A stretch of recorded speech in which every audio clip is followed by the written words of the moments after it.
Yan guys, ito pala yung mga natanim ko na ng pichay sa ngayon. Malalaki na sila oh.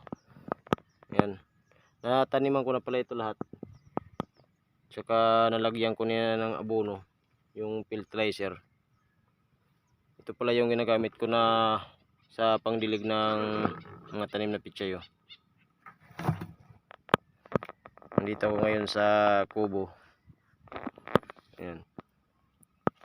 Mga 10 days na lang yan guys, mag harvest na naman ako nyan. Ang bilis lang talaga oh.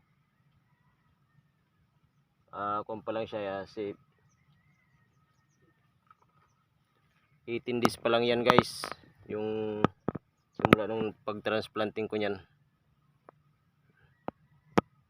Yung mga unang tanim ko noon, naubos na kasi yung lahat, kaya ito naman yung mga panibago kong tanim. Ito yan,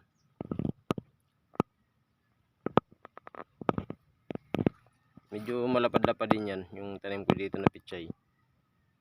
Yung doon sa yung tatlong plat na yun, mga maliliit pa kasi kapag nagtatanim ako ng pichay, hindi ko lahat sinasabay-sabay yung pagtatanim para yung pag-harvest tuloy-tuloy, kasi pag na-harvest na ito, yung susunod naman yung mga maliliit. Yan lang guys, yung ipakita ko lang sa inyo yung mga tanim ko dito na pichay oh. Ang bilis lang talaga dito ng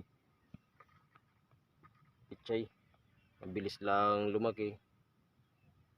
Parang kailan lang no, yung dahon niya maganda talaga, yung tubo.